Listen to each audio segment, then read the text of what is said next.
그렇죠? 하나에 200칼로리가 넘는데요. 두 개 먹으면 그냥 한 끼가 끝나는 거죠. 그렇죠? 그래도 너무 좋아요. 너무 맛있잖아요. 마카롱은요, 싼 게 2,000원. 비싼 거는 얼마까지 할까요? 오, 13,000원짜리도 있어요? 저는 10,000원까지라고 적었거든요. 어디서 팔죠? 먹어보고 싶네요. 자, 왜 그렇게 비쌀까요? 이 재료가 비싸고 대량 생산이 불가능한 그런 제조법 때문에 그렇습니다. 이 뚜껑은 꼬끄라고 해요. 뭐 프랑스에서 왔잖아요. 주 재료가 아몬드 파우더래, 아몬드 가루. 온도에 따라서 크기도 막 달라지고 뭐 아무튼 뭐 어렵대요. 이 만드는 과정을 보다가 너무 어려워서 그냥 꺼버렸어요.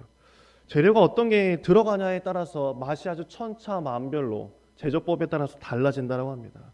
그래서 간혹 결혼식장 가보면은 마카롱 이렇게 쌓아두고 막 퍼가라는 데 있죠. 못 보셨어요? 그렇게 마카롱 이렇게 쌓아두고 막 가져가는 데가 있어요.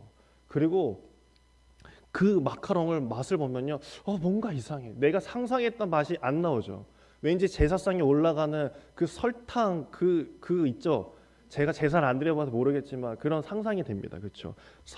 설탕 사탕이라고 해야 되나? 뭐 그런 느낌이 있어요. 하얗고 이렇게 빨간색 테두리 쳐져 있는 거, 그런 맛이 날 때가 있어요. 이게 왜 그러냐면 밀가루를 사용했기 때문에 그렇습니다. 빵이 밀가루 사용하는 게 아니야? 아니에요. 아몬드 파우더라고 제가 말씀드렸잖아요. 아몬드 가루가 들어가야 그게 마카롱이라고 합니다.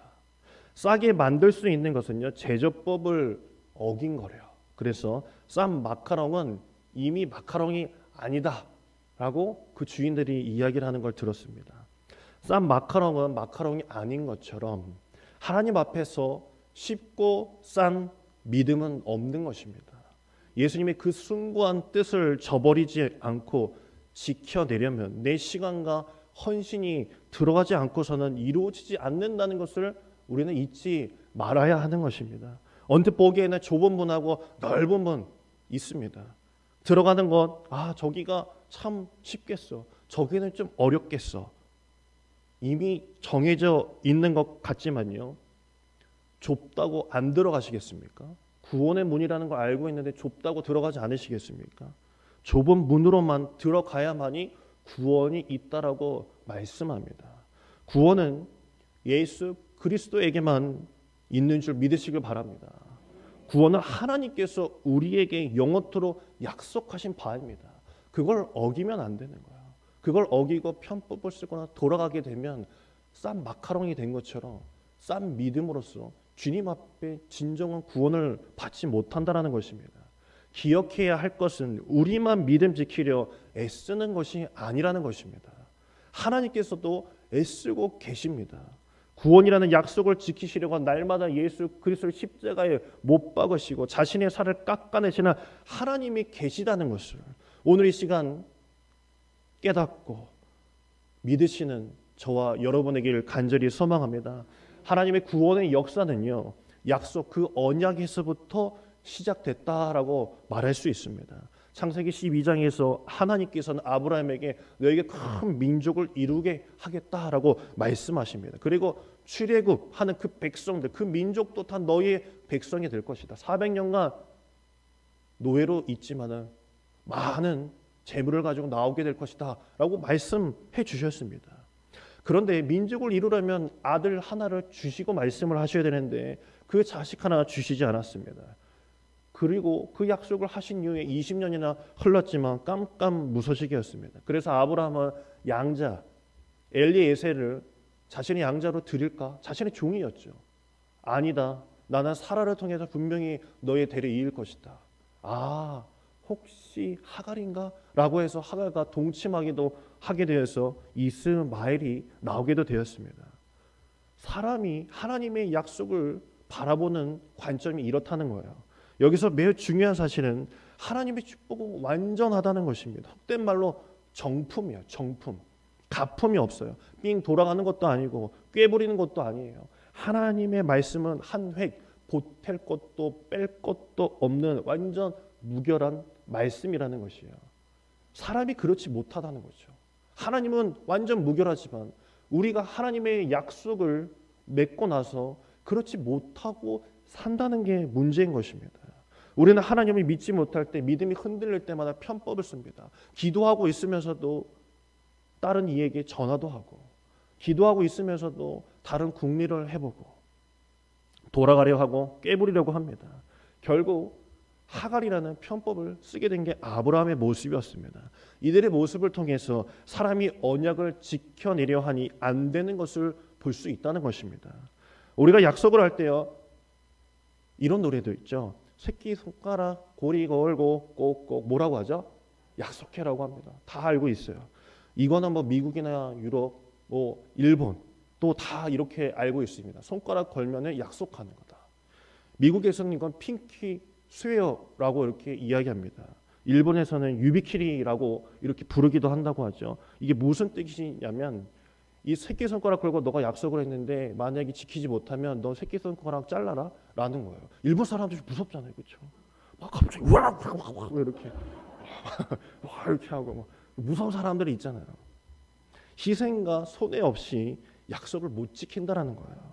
어기면 손가락 자른다는 의미이기 때문에 그 약속을 소중하게 여겨야 된다는 거죠. 기분 좋을 때는 무슨 약속을 못 합니까? 결혼식 들어가서 기분 너무 좋으니까 아내를 죽을 때까지 사랑하겠습니까? 네, 평생 사랑할게 하면서 물 한 방울 안 묻힐게 다 약속하잖아요. 그렇죠? 저만 했나요? 그래도 핸드크림이나 사주고 이렇게 좀 말을 해야죠. 그죠? 사랑과의 약속뿐만 아니라 이 하나님과의 약속이라면 더더욱 잘 지켜내야 되는데 그것이 어려운 거예요. 참 어렵습니다. 저도 그래요. 하나님 앞에 기도하고 돌아서면 삶의 모습에서 주님은 온데간데없고 내가 주님 앞에 기도하고 서원했던 그 모든 것들이 어느새 잊혀지곤 한다는 것입니다. 그래서 하나님께서는 오늘 말씀을 통해서 새로운 언약의 방법을 다시금 보여주셨습니다. 하나님께서 아브라함에게 이르시기를 창세기 15장 9절에 보면은 여러 재물을 가져오라고 하십니다. 그리고 언약을 주시겠다고 하면서 17절에 보게 되면 이렇게 말씀합니다. 해가 져서 어두울 때에 연기 나는 화로가 보이며 타는 횃불이 쪼개서 고개 사이로 지나더라라고 말씀하시죠. 횃불은 하나님을 말하는 것입니다. 쪼갠 고기 사이로 지나가는 것으로 나오는데 희생 제물을 잡아서 둘로 쪼개는 행위, 이건 도대체 무슨 말을 하는 걸까요? 이에 대답을요 예레미야 34장에서 볼 수 있습니다. 우리 예레미야 34장 한번 찾아볼까요? 이 구약 성경 1108페이지입니다. 1108페이지. 1108페이지 예레미야 34장 18절에서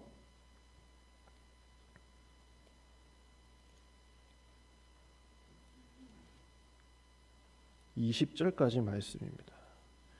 다 찾으셨나요? 예레미야 34장 18절에서 20절까지 1108페이지.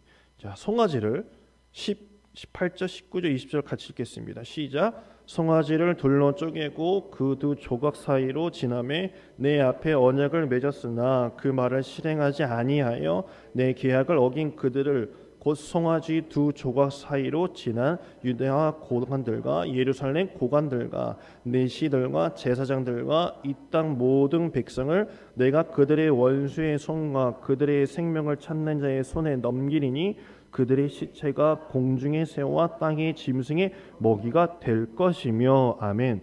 여기서 보면 송아지를 둘로 쪼개고 나서 그 조각 사이로 지나게 해서 그 앞에서 언약을 맺었다라고 이제 말하고 있습니다. 쌍방이 함께 왔다 갔다 하면서 언약을 맺는 거예요. 송아지랑 딱 반으로 가르고 나서 그 사이로 지나가면서 이 언약을 맺는 거죠. 이 고대 시대의 언약 체결 방법입니다.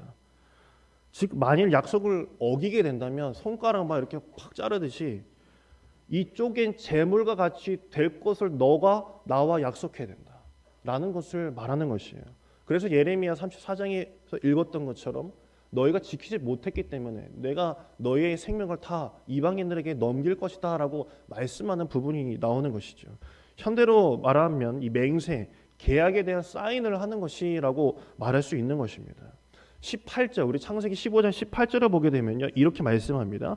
그날에 여호와께서 아브라함으로 더불어 언약을 세워라고 말씀하시죠. 언약을 세워, 이 부분을 히브리어로 읽으면 카라트 베릿이라고 읽습니다. 문자적 해석은요, 언약을 쪼개다라는 거예요. 언약을 맺는데 언약을 쪼개다라는 이 원어를 가지고 있습니다. 만약 이 언약의 약속을 지키지 못하면 저렇게 쪼개지는 재물처럼 될 것이다라는 것을 말하고 있는 거예요. 한국말로는, 이 한국어로 번역이 됐을 때는 언약을 맺다라고 하지만, 이스라엘 사람들이 이 카라트 베이, 이 이야기를 들었을 때, 아, 내가 쪼개질 수 있구나, 하나님 앞에서 내가 쪼개질 수 있어, 이 말씀을 꼭 지켜야 돼 라는 마음을 가지게 된다는 거죠. 그렇다면 하나님과 아브라함의 언약 장면에서 그 언약의 그 사인을, 쌍방이 그 쪼갠 고기 사이로 왔다 갔다 해야 되잖아요. 그래서 살펴야 할 부분이요, 가만 보면 아브라함은 아무것도 하지 않습니다. 우리 17절 한번 다시 볼까요? 17절이요. 창세기 15장 17절입니다. 제가 읽겠습니다. 해가 져서 어두울 때에 연기 나는 화로가 보이며 타는 횃불이 쪼갠 고기 사이로 지나더라라고 말씀합니다. 횃불은 하나님의 임재죠. 쪼갠 고기 사이로 횃불이 지나더라. 하나님께서 그 계약에 사인하는 장면입니다. 아브라함아, 너가 불 사이로 지나가서 너가 내게 충성하는 것을 보여라 라고 하지 않으시고, 자신이 횃불로서 신이 그 쪼갠 고기 사이로 지나가셨다라고 말씀하고 있는 거예요. 아브라함이 간 게 아니에요. 하나님이 가신 거예요. 아브라함아, 넌 가만히 있으라, 내가 가겠다라고 말씀하십니다. 이게 얼마나 은혜인지 모릅니다. 오직 하나님만이 언약에 사인하시고 아브라함은 하지 않았기 때문입니다. 하나님이 그 계약을 깨트리시지 않는 한 그 계약은 파기될 수 없다라는 것이에요. 아브라함은 이 장면을 보고 하나님께 스스로 맹세하고 언약하셨음을 보았습니다. 내가 너에게 이 땅, 즉 민족의 아비로 새 하늘과 새 땅을 기업으로 주지 않는다면 나는 쪼개진 저 재물과 같은 꼴이 될 것이다 라고 하나님께서 말씀하시기 때문에 얼마나 확실한 구원의 확신이 있겠습니까? 더 이상 무슨 확신이 필요하겠습니까? 하나님이 친히 사인하신 거야. 아브라함아, 내가 사인할게. 너는 갈 필요 없다. 너 인간, 넌 갈 필요 없어. 내가 직접 할게. 내가 깨지 않는 한 반드시 이 언약은 이루어지게 될 것이다 라고 하나님께서 말씀하신 겁니다. 이 언약, 이 구원의 역사는요, 아브라함에게만 적용된 것이 결코 아닙니다. 우리에게도 계속 되어지고 있는 것이에요. 사도행전 4장 12절을 보게 되면 다른 이로서는 구원을 얻을 수 없나니 천하 인간은 구원을 얻을 만한 이름을 우리에게 주신 일이 없음이로다. 그 이름은요, 예수 그리스도입니다. 우리는 십자가를 볼 때마다 그 십자가에서 쪼개어진 예수 그리스도를 보면 내 죄를 볼 수 있어야 하는 것이고, 내 죄를 사하시려고 십자가를 감당하신 예수 그리스도를 볼 수 있어야 하는 것입니다. 그냥 십자가 덜렁 달라 있는 거, 목에 거는 거, 귀에 거는 거, 그게 다가 아니라는 거예요. 하나님께서 친히 자신이 지나가시면서 언약을 거셨고, 예수 그리스도를 이 땅에 보내시면서 내가 예수 그리스도를 통해서 내가 너에게 언약을 보이도록 하겠다.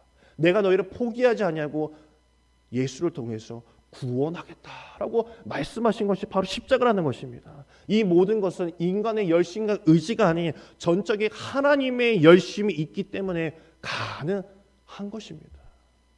얼마 전 문경에서 큰 화재가 나서 2명의 젊은 소방관이 뒷모습에 찍힌 그 뉴스 장면을 본 적이 있습니다. 돌아가셨어요. 안타까운 것은 그 안에 구해야 될 사람이 없었다라는 것이 참 안타깝죠.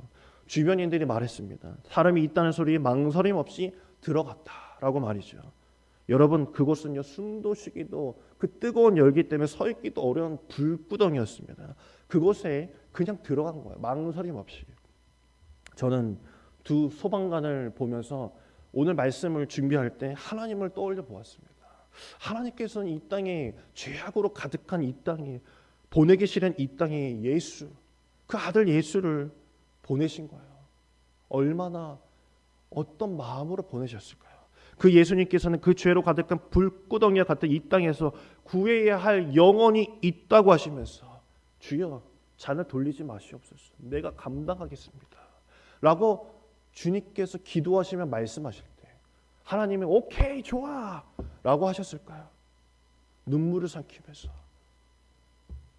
고맙다 고맙다 나는 이 언약을 지켜야 되는데 너가 받겠다고 하니 나는 고맙구나 라고 하셨을 것입니다. 거침없이 불구덩이로 지나게 하신 것입니다. 왜냐하면 하나님께서 우리에게 약속하셨기 때문이에요. 이사야서를 통해서도, 예레미야서를 통해서도, 예언서를 통해서 그 어린 양 그 피가 너의 죄를 속할 때가 분명히 올 것이다 라고 말씀하셨기 때문입니다.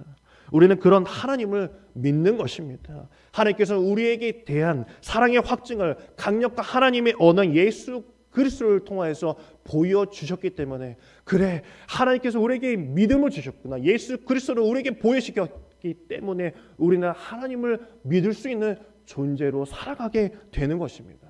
오늘이 무슨 날입니까? 제의 수요일입니다. 사순절이 시작한 날이에요. 엘리베이터에 보시면 이렇게 글밥 많은 거 안 보셨죠? 안 보셨죠?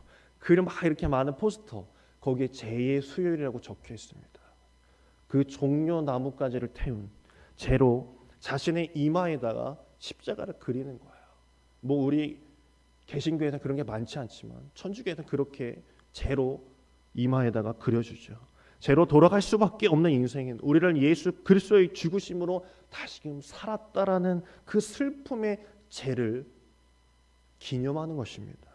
하나님께서는 그렇게 해서라도 죄를 만들어서라도 우리를 살리고자 하신 것이 사순절의 시작이라는 것이에요. 오늘 말씀만 보더라도 하나님께서 얼마나 애쓰고 계십니까? 지금도 하나님께서는 열심을 내고 계신 줄 믿습니다. 제가 한 몇 해 전에 이 수출읍이라는 이 드라마를 본 적이 있습니다. 좀 생소하시죠? 김혜수라는 이 배우가 출연한 드라마입니다. 조선시대에 강직하고 지혜로운 중전마마 중심으로 이 왕자의 이야기, 왕세자가 되고자 하는 그런 이야기입니다. 드라마 내용은 뭐 보시고 그 중에서 한 대목이 제 눈에 참 남았습니다. 한 양반이 자기 집에 있는 여종을 겁탈하고 저항을 하려고 하니까 오히려 그 여종을 향해서 매질을 하고 모든 죄를 뒤집어 씌워서 모함하는 장면이 있었습니다. 그 대문 앞에서 매질을 심하게 하는 거예요. 그때 중전마마께서 그 앞을 지나가시게 되는데 양반 남자를 향해서 막 소리를 치게 됩니다.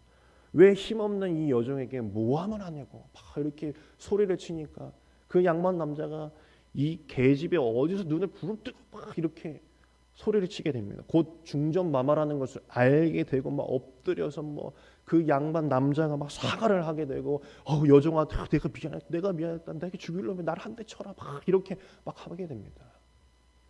근데 참 제가 그 장면에서 놀라웠던 거는 그 요정이 하는 말이었어요. 그 요정이 뭐라고 하냐면 중전마마 그만 멈춰주세요. 그만 멈춰주세요. 마마가 떠나시면 제 인생은 더 고달파집니다. 라고 하는 거예요. 저는 거기서 너무나 마음이 아팠어요. 그런데 그 중전마마 김혜수 배우가 이렇게 이야기를 합니다. 그 여인을 바라보면서 난 이미 너의 인생에 끼어들었다 라고 말씀하세요. 그 후로 그 여정을 데려다가 잘 살아갈 수 있도록 그 마마는 도와주게 돼요. 난 너의 인생에 이미 끼어들었다. 내가 저 양반에게 이야기할 때부터 난 너의 인생에 끼어들었기 때문에 난 너를 끝까지 책임질 거야 라고 말하였던 것입니다. 저는 오늘 이 말씀을 보면서 주님은요 이미 우리의 인생 가운데 끼어드셨습니다. 개입하셨습니다. 하나님께서는 우리가 예수 그리스도를 믿노라 그 고백하며 구원의 확신을 가진 그 순간 하나님께서는 우리를 책임지기로 결심하셨습니다. 전능하신 주님께서 기꺼이 우리 가운데 오신 것입니다. 이것이 은총입니다. 하나님의 은혜인 것입니다. 본인이 쪼갠 재물 사이로 지나가시며 예수 그리스도를 이 땅에 보내시고 그리고 오늘 우리를 다시금 자녀 삼으시기 위해서 저를 통해서 여러분을 사랑하고 계시다고 말씀하고 계시는 것입니다. 너희는 지나가지 마라. 내가 지나가겠다. 내가 그 재물로 지나가겠다라고 말씀하시면서 나는 너희를 포기하지 않겠다. 내가 지나간 순간부터 난 너에게 끼어든 몸이다. 끼어든 존재다. 너의 인생 가운데 개입하였다라고 말씀하십니다.